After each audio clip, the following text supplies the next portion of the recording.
दोस्तों, क्या होगा अगर अभिमान और शाप के पीछे कोई रहस्य छिपा हो। क्या आपने कभी ये सोचा है कि जयद्रथ और द्रौपदी के बीच की घटना महाभारत के युद्ध का रुख बदल सकती है। आज हम इस बात पर चर्चा करेंगे कि जयद्रथ और द्रौपदी के रहस्य के बारे में, जिसने महाभारत के युद्ध में एक बड़ा मोड़ ले लिया। सिंधु देश के राजा जयद्रथ ने जब द्रौपदी का अपहरण करने का दुस्साहस किया, तब क्या हुआ। पांडवों का क्रोध, जयद्रथ का अभिमान और इसके पीछे छिपे रहस्य और शाप और वरदान की कहानी के बारे में जानेंगे।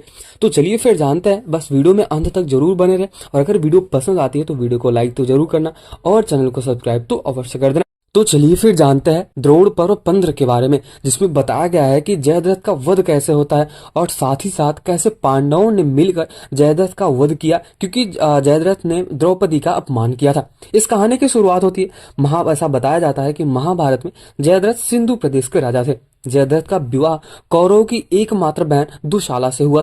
ऐसा बताया जाता है कि जयद्रथ वृद्ध छत्र के पुत्र थे। इनके यहाँ जयद्रथ का जन्म देर से हुआ था और जयद्रथ का यह वरदान प्राप्त हुआ था कि जयद्रथ का वध कोई सामान्य व्यक्ति नहीं कर पाएगा। साथ ही साथ यह वरदान भी प्राप्त था कि जो कोई भी जयद्रथ को मारेगा और जयद्रथ का सिर जमीन पर गिराएगा, तब भी उसके सिर भी हजारों टुकड़े के हो जाएंगे।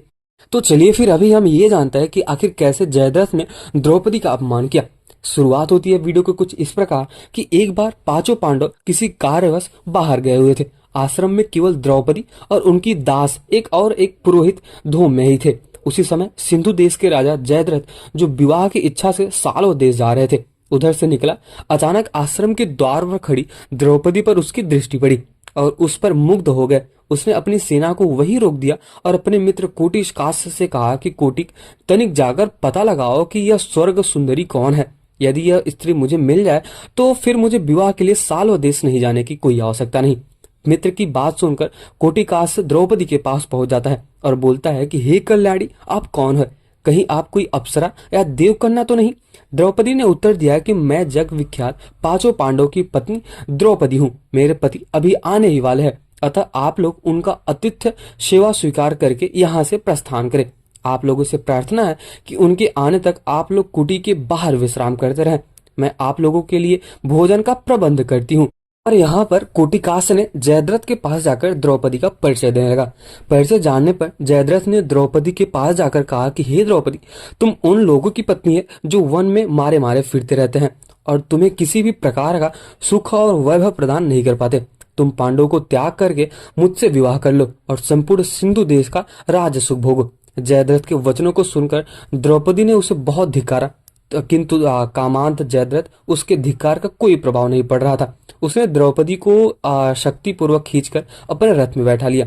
गुरुधाम में द्रौपदी की रक्षा के लिए आए तो उसे जयद्रथ ने वहीं भूमि पर पटक दिया और अपना रथ वहां से भागने लगा लेकर। द्रौपदी रथ में विलाप कर रही थी और गुरुधाम में पांडवों को पुकारते हुए रथ के पीछे भागने लगे और दौड़ने लगे। कुछ समय पश्चात जब पांडव, जितने भी पांचों पांडव थे, वो वापस लौटे तो रोते रोते कलपते हुए दासी ने उन्हें सारा वृतांत कह सुनाया। सब कुछ जाने पर पांडवों ने जयद्रथ का पीछा किया और शीघ्र ही उसकी सेना सहित उसे घेर लिया गया।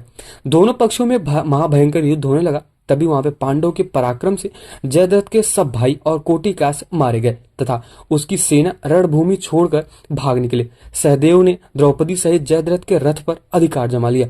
जयद्रथ अपनी सेना को भागती देखकर स्वयं ही पैदल भागने लगा। कहा जाता है कि सहदेव को छोड़कर शेष पांडव भागते हुए जयद्रथ का पीछा करने लगे। भीम तथा अर्जुन ने लपक कर जयद्रथ को आगे से घेर लिया और उसकी चोटी पकड़ ली।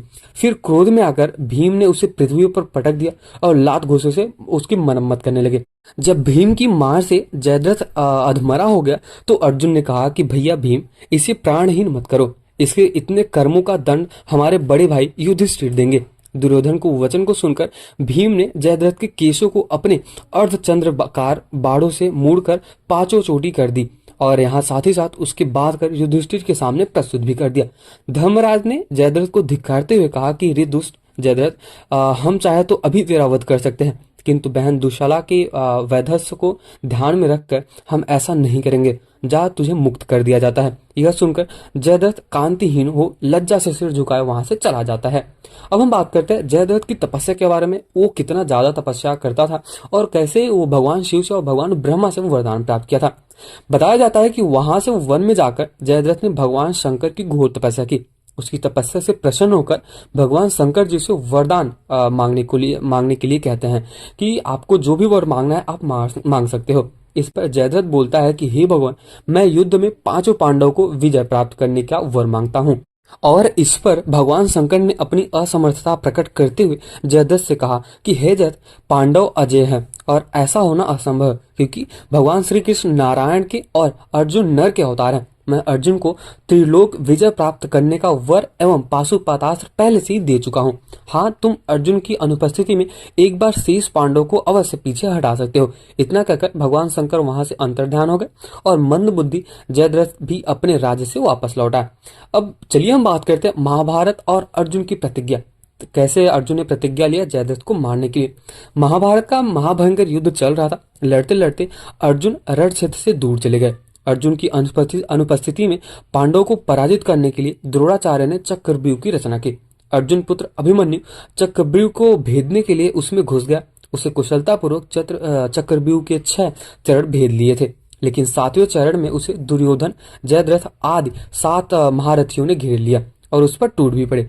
जयद्रथ ने पीछे से निहत्थे अभिमन्यु पर जोरदार प्रहार किया और इस प्रहार इतना ज्यादा तीव्र था कि अभिमन्यु उसे सहन नहीं कर सके और वीर गति को प्राप्त भी हो गया।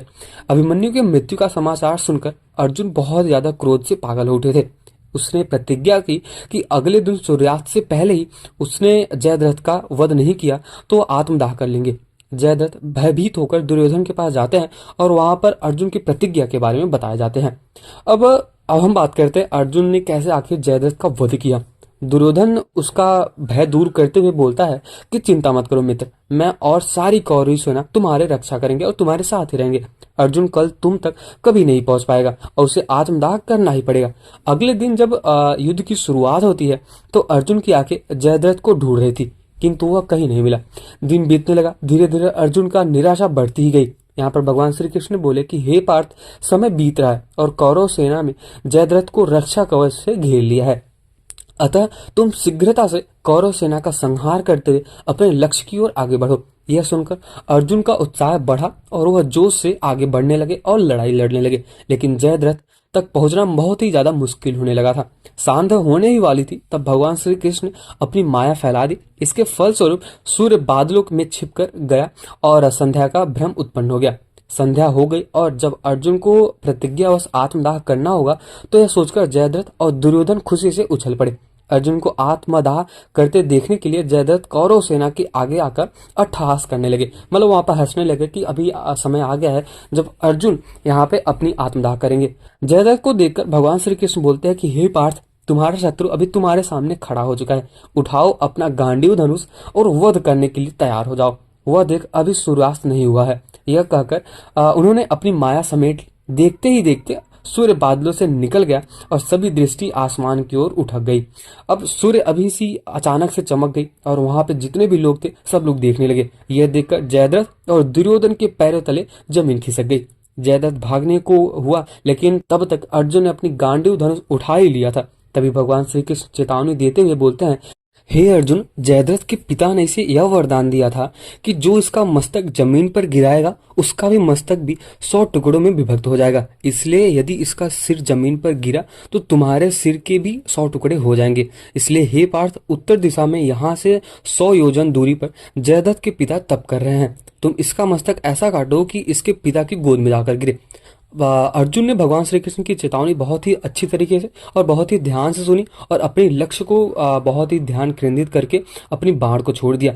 उस बाण ने जयद्रथ का सिर धड़ से अलग कर दिया और उसे लेकर सीधा जयद्रथ के पिता की गोद में जाकर गिरा। जयद्रथ का पिता चौंक कर उठा तो उसकी गोद से जो सिर था वो जमीन पर नीचे गिर गया और सिर जमीन के नीचे गिरते ही उसके सिर के 100 टुकड़े हो गए। इस प्रकार अर्जुन ने अपनी पूरी प्रतिज्ञा को पूरी भी कर लिया। तो कुछ इस प्रकार मैंने आपको बताया कि कैसे अर्जुन ने जयद्रथ का वध किया। तो अगर आपको ये वीडियो पसंद आया तो वीडियो को लाइक जरूर करना और चैनल को सब्सक्राइब तो अवश्य कर देना।